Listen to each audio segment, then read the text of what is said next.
Let's look back at some of the some over the years here, and again, the time sure has flied. Almost immediately, you weren't Bruce Spunlin when you were sworn in, but a month into your term, you're away in Florida, and the call comes in the middle of the night, station nightclub fire in West Warwick.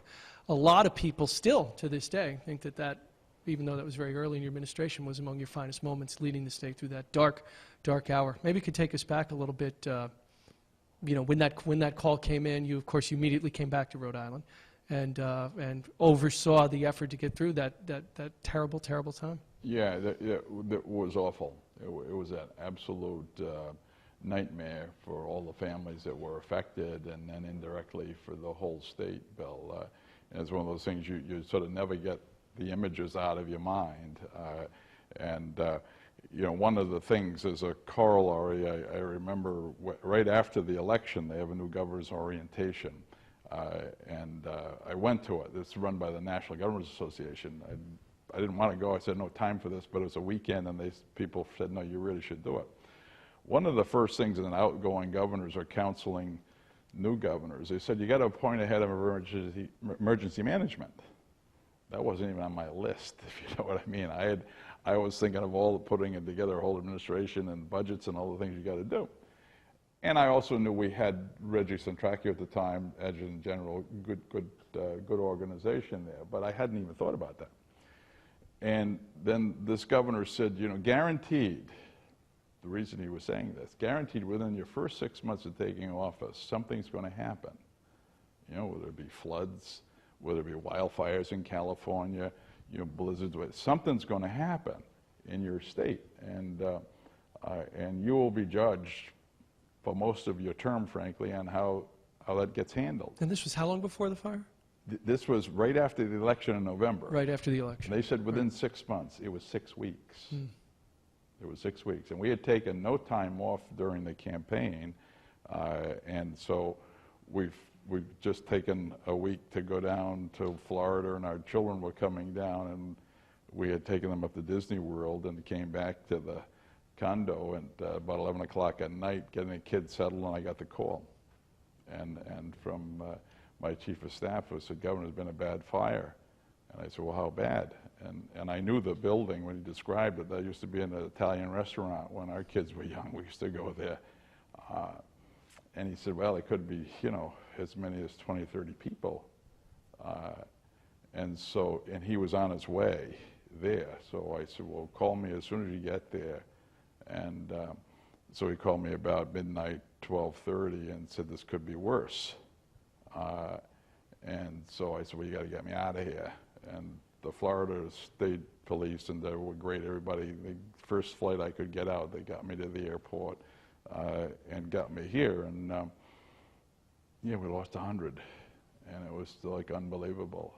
You know, and having gone to the site as you did, and many Rhode Islanders did, and actually I was there, they were still, you know, recovering people that had perished, and your heart just broke. And I met with the families. You recall all the families were at the Crown Plaza, and there was a lot of confusion early on because information was coming out and they were getting it. And so I went over there and made a promise. I said, I'm going to come here twice a day, in the morning and at night, and I'll tell you exactly the status of everything. And so I said, if you don't hear it from me, then don't believe anything, because I will tell you exactly where we are and what's going on. And I did that. So it was very, very difficult time. And as I said, your heart breaks for the people that were affected, and so many. I mean, Sue and I visited the hospitals, those that survived. You know, questions, they were there with friends, lost friends, why did they survive? You know, those kinds of questions they were asking themselves. And, you know, very odd. All you could say is, listen, you survived for a reason. What do you think that we learned from that as a result? There have been those that say maybe at least regulatory, that we maybe went a little bit too far. But you know, we can debate that. What did you learn as a person and as a governor, and what do you think that the Well, the first thing that I learned, that there were more of these kinds of venues, these sort of clubs that were in existence where they were just mostly music and alcohol. lots of people jammed in, and I said, wait a minute, you know, how many of these do we have, and what do we have in terms of exits? You know, what kind of controls do we have on the number of people in there, et cetera? That's why I called, if you recall, I said immediately, we got to do a whole inventory of places like that, and get an assessment of those and figure out what needed to be done. And the fire marshal and his team did that. And, you know, coming out of that were lots of issues about exits, accessibility to the exits, and then that grew into, over time, the legislature moving in terms of much broader, you know, fire control measures and new statutes and so forth. And, you know, and I think in some respects it might have gone too far. You know, the new church in North Kingstown, if I look up there and I see pipes for sprinklers up there, and I say, well, you know, the chances of there being fires in churches like that where there's not, you know, they may have a candle burning are slim. And you get that kind of criticism, but I think at the time there was such a strong feeling that we needed to get control of this and we needed to have better standards in place. And I think particularly for venues like that, because when they told me how many people were in there, I said, wait a minute, I was in there with my family. That's just a little building, you know, and a wood frame to start with. And I'm sure over years the floor is saturated with grease and oil, et cetera. So it was, you know, it was a terrible circumstance, you know, waiting for an awful event, which is the pyrotechnics that set it off. Well, you did get high points for that. You know, I wonder, though, in that terrible year, 2003, if you felt I should never leave town. Because as you recall, a couple in the summer of that year, you know, we had the issue with the Narragansetts, and again, you were saying, you must have felt to yourself, boy, I can't ever get a break in this town here. You know, it's every time I leave, I've got somebody on the phone to me. Well, some people, you know, started saying, Governor, you better not leave. But I think that, you know, it's the nature of the job, too, Bill. The reality is, I think, Governor, you've seen with the oil spill in the Gulf, Katrina, you've seen the wildfires in California. The reality is that, you know, these things happen. You hope to God the kind of thing like the Station nightclub never happens.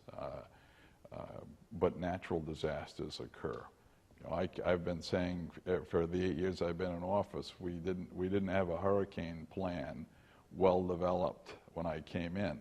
And we spent a lot of time and effort on that because I lived through Hurricane Carol in '54, and I know the devastation.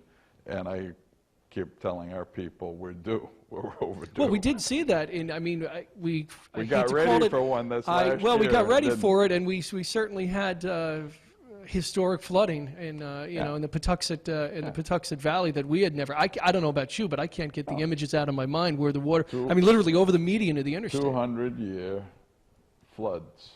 And when I said the only reason they came up with 200 years because they have 100-year floodplain maps. Then they have 500-year.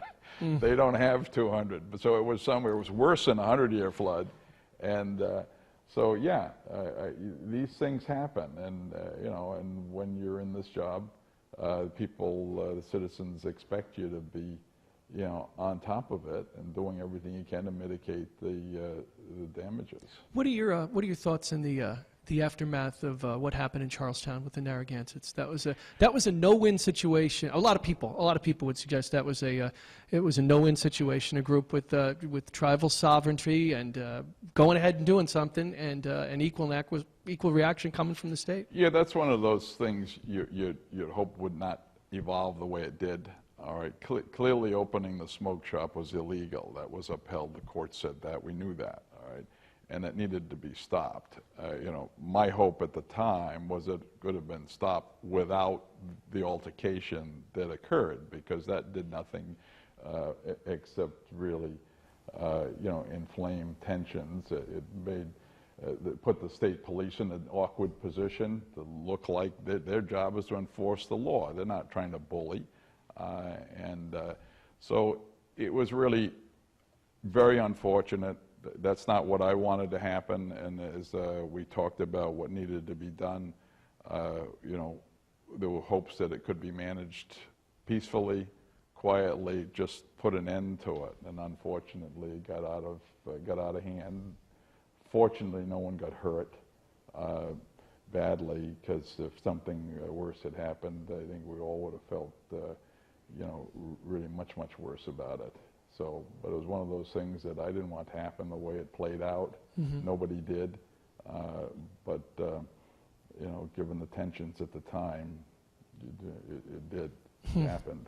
A lot of people had thought the real issue behind the issue at the time was a casino, and we did have a casino proposal, and we had another vote, and as of now, right now, Rhode Island's still a no-go on a casino. I guess that debate's going to continue probably long after you leave office here. That's there's been a lot of talk about gambling throughout your time as governor. Yeah, it has. You're absolutely right, and part of it was fueled by the Narragansetts, because when they look across into Connecticut and they see the two tribes there that are operating, and I understand their feeling as though this is something they wanted to see here. It finally got put to the voters, and the voters said no. We already have two venues, if you will, that are gambling sites.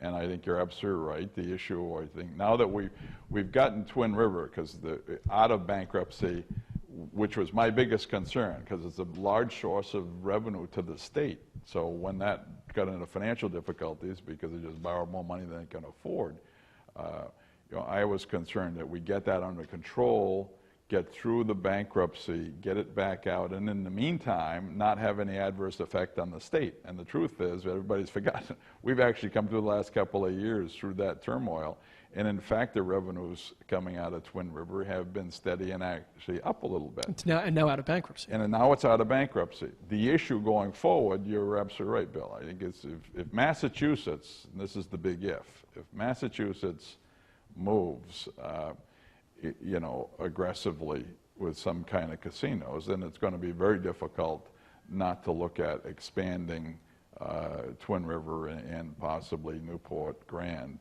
you know, with more table game type things. That's a vote the citizens will have to make, but there's no question if Massachusetts caves, it's going to have a significant impact, particularly Twin River.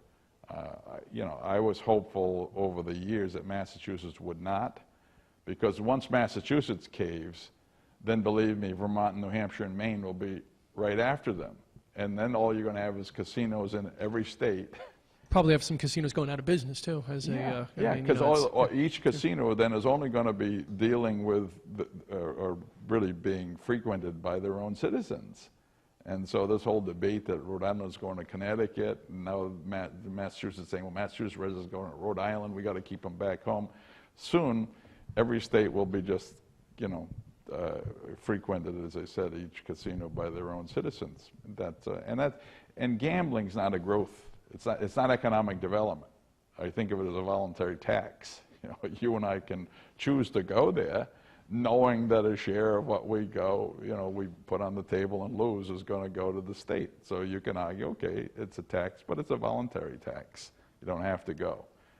But at the end of the day, it is not economic development. It is not bringing wealth into a community. It's not like manufacturing something, making a product, selling it somewhere else, bringing that money back, and you hire people and you invest it in the community, etc.